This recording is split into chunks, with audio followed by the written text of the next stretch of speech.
It was a cruel twist of fate, diverging from the expected course. The plan was simple: file those divorce papers, vanish into the ether. Yet, everything changed when my father-in-law fell ill. The transformation in my husband was stark.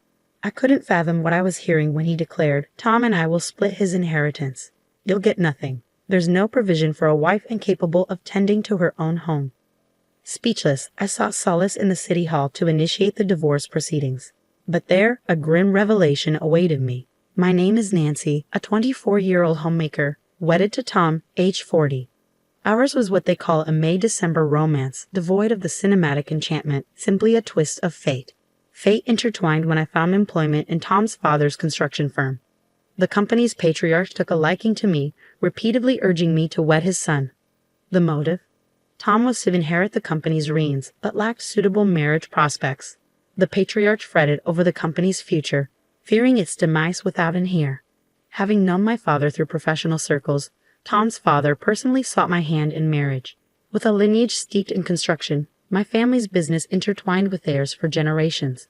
My father, recalling the aid Tom's father extended in his youth, couldn't dismiss the proposal outright. However, respecting the age gap, my father insisted on a courtship period. He wanted Tom and me to forge a connection before committing to matrimony. Tom, aware of the marriage's significance to his ascension, acceded to my father's terms. Thus, Tom and I embarked on countless dates, dinners, movies, and shopping excursions. Over time, our bond strengthened, convincing us that marriage was the natural next step. We were soon engaged. Yet, just as we embraced our impending union, Tom's father's health deteriorated, relegating him to the confines of the hospital. With Tom occupied by work and my mother unable to drive, the burden of caregiving fell squarely on my shoulders. As his fiancé, I found myself thrust into the role of caregiver for my ailing father-in-law in the hospital. My future mother-in-law wasted no time in reminding me of my impending duties as the family's caretaker, admonishing me for what she deemed subpar housekeeping skills, a glaring shortcoming for someone set to marry into the family. "Nancy, hurry. The morning visiting hours are ending. Take him," she barked, her tongue dripping with expectation. Despite feeling more like a servant than a prospective daughter-in-law, I obliged, plastering on a strained smile as I muttered assurances and rushed to start the car. Days blurred into one another as I tended to my father-in-law's needs. Then, one day, my mother-in-law proposed that I move in, citing the convenience it would afford in caring for him. Though it seemed premature, the thought of shuttling back and forth between my parents' home and the hospital weighed heavily on me. Reluctantly, I agreed, rationalizing that I would likely be moving in soon anyway. I had assumed our wedding would wait until my father-in-law's health improved, so why not formalize our union while I settled in? There were no whispers of Tom having past relationships, but living under the same roof with him revealed stark truths. At 40, he lacked any prior romantic entanglements, a fact that quickly became evident as his stinginess and obsession with finances surfaced. Tom meticulously tracked our expenses, scrutinizing every penny spent on dates, meals, and even gas. Meanwhile, my mother-in-law's penchant for belittling me, her sharp sarcasm ever present, made the home environment oppressive. Yet, Tom's generosity knew no bounds when it came to his mother, turning a blind eye to her extravagant spending on travel and luxury items. I couldn't help but wonder if Tom's unwavering devotion to his mother bordered on obsession, a realization that left me questioning the haste with which I'd agreed to marry into this complicated dynamic. I reasoned that moving in before tying the knot would allow me to better understand their quirks and household dynamics. Yet, contemplating my father's unconditional love for me alongside my father-in-law's situation left me at a loss for words. That particular day, I prepared to take my ailing father-in-law to the hospital, his condition worsening since the previous day. Amidst my preparations, my mother-in-law's treatment of me as a mere housekeeper grated on my nerves. "Nancy, have you made breakfast yet? The way you cleaned yesterday was unacceptable. Can you hurry up and just do it?" she demanded, her eyes glued to the television while Tom sat idly beside her. "I'm sorry, I don't have time. I have to take your husband to the hospital," I replied, attempting to maintain composure despite my rising frustration. "Well then, shouldn't you have gotten up earlier?" "I have to go out as well. Make us breakfast before you leave," she retorted, oblivious to the strain her words placed on me. I couldn't help but wonder why they couldn't handle some tasks themselves. their indifference toward their own husband and father baffling me. "Father-in-law, please wait a moment. I'll be finished in a minute," I murmured, rushing to prepare breakfast and serve it to Tom and my mother-in-law. Only after attending to their needs did I turn my attention to my father-in-law, helping him to his feet. "I'm sorry for making you work so much. I have to apologize to your father too," he said, moments before collapsing. "Are you okay?" I asked, fear gripping my heart as I rushed to his side, the weight of responsibility heavy on my shoulders. I was appalled to see my mother-in-law and husband carry on with breakfast as if nothing had occurred. My mind went blank, overwhelmed by the situation, until the wailing sirens of the ambulance snapped me back to reality. As the ambulance arrived a few minutes later, my husband hurriedly declared, "Sorry, Nancy, I have to leave. You handle the rest. I've got work to attend to, so please lock up." With that, they departed, leaving me alone with my stricken father-in-law. Upon our arrival at the hospital, he had regained consciousness and was promptly admitted. By the time the hospital procedures and explanations from the doctors concluded, darkness had descended outside. "I want to leave you something, Nancy, as a token of my apology for subjecting you to my ungrateful son and wife," my father-in-law murmured weakly as we sat together on his hospital bed. "I've been too preoccupied with work to truly understand what's been happening at home," he confessed, expressing regret for pushing me to marry Tom. Before long, Tom and my mother-in-law entered the room, their concern palpable as they inquired about my father-in-law's condition. Viewing them as family, I reassured them, "He'll be fine. He just needs some rest, and he'll be out of the hospital soon."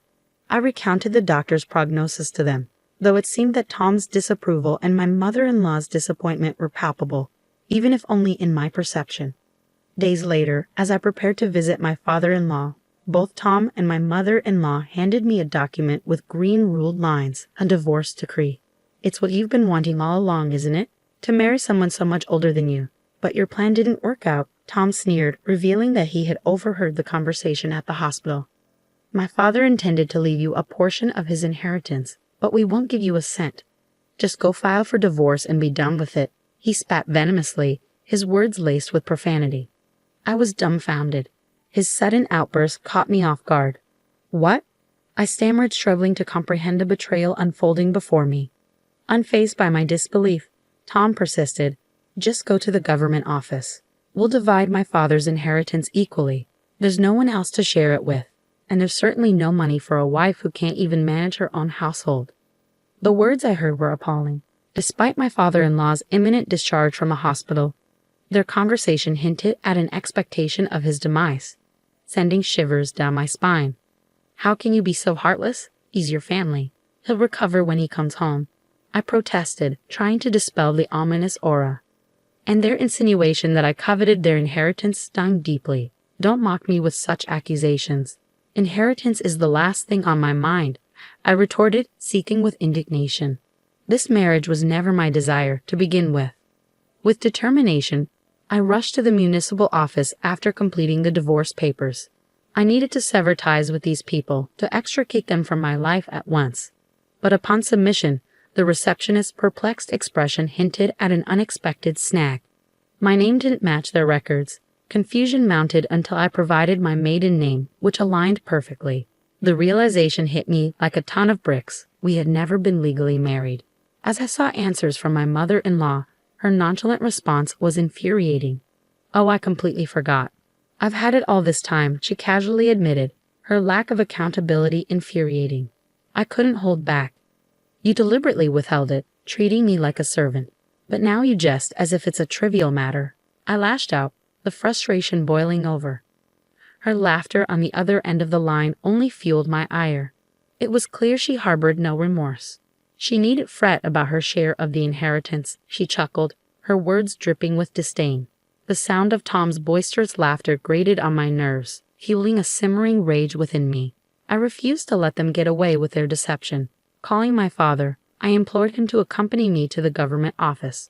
With a quick explanation, I hung up and watched as my father rushed in, his surprise evident. In front of my father, I demanded an explanation from the person who had assisted me moments ago. Armed with a certificate of residence, I uncovered the truth. Not only had my name been omitted, but my address remained unchanged. I had been deceived into believing that because I had registered my marriage, my address had not altered during my time in that house. Yet I was burdened with the label of Tom's wife and forced to endure relentless toil. Faced with the inheritance issue, I was abruptly told to leave. The injustice of it all left me reeling, and even my typically mild-mannered father was incensed. Together, we hurried to the hospital where my father-in-law lay. Upon our arrival, my father-in-law, noticing my father's presence, offered polite words, unaware of the storm brewing within us. As my father explained the situation, my father-in-law's expression shifted from calm to agitation. We convened in his hospital room, deliberating on the repercussions for Tom and my mother-in-law, who hadn't visited him since his hospitalization. In a surprising turn, Tom's father proposed a solution to my father, recognizing that Tom was unfit to assume the mantle of family heir. He sought to entrust my father with the responsibility of safeguarding his business.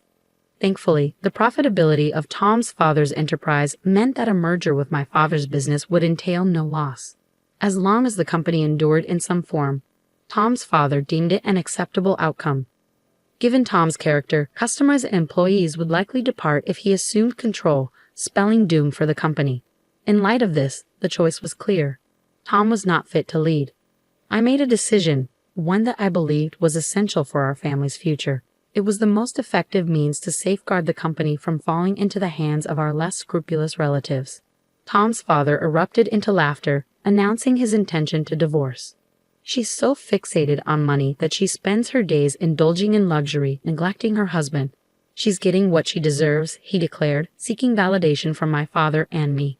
We exchanged knowing glances, silently acknowledging that this was a fitting retribution. The legal team and accountants my father had enlisted sprang into action the following day. After careful deliberation, it was decided to merge Tom's father's company with ours, retaining our family name. Tom, stripped of his vice presidency, was promptly dismissed, while a promising executive from our ranks assumed his position. The final decisions would await Tom's father's return to work, catching Tom and his mother completely off guard. Thus commenced the countdown to their downfall. 2 weeks later, my father-in-law made a full recovery and was discharged from the hospital. Accompanied by my father, I completed the discharge formalities and drove him home. Upon arrival, my mother-in-law was conspicuously absent, and Tom was immersed in his work as usual. Their callousness was palpable. Little did they know that the following day they would rue their heartless actions. Returning to my original workplace the next morning, I found a new vice president in place. Tom's father presided over a morning meeting, revealing the company's fate and the changes to come. Tom, clutching a termination letter, and my mother-in-law, holding a divorce decree, were left dumbfounded. "Dad, what's going on?" "What were you thinking?" Tom exclaimed, bewildered by the sudden turn of events. I was caught off guard by the sudden outburst. "I didn't hear about this. How could this be happening so suddenly?" "What were you thinking?" I exclaimed, bewildered by the turn of events. The entire conference room fell silent, shocked to see Tom and his mother-in-law ranting in front of everyone. But amidst the chaos, Tom's father remained composed. "That's exactly the kind of lunacy I was hoping for," he remarked with a smirk, eyes glinting with satisfaction. As soon as they caught sight of me, accusations flew. "It's you. You did something, didn't you? Just because you wouldn't get your inheritance," they accused, pointing fingers. "I didn't do anything. You guys started all this," I countered, growing increasingly frustrated by their baseless accusations. Sensing the tension, Tom's father intervened, his tone firm. "That's enough. You're disturbing the morning meeting. Both of you outside," he ordered, his gaze icy. Reluctantly, Tom and his mother-in-law were escorted out by nearby employees. Once they regained their composure, they sought forgiveness from both me and Tom's father. But I had no intention of accepting their hollow apologies, choosing instead to ignore them.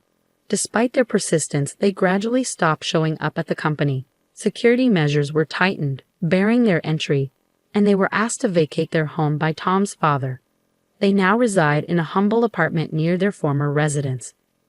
Meanwhile, I've resumed a peaceful life as an office worker, while my father, still seething with anger, is preparing to file a compensation claim against Tom and his mother-in-law for their actions.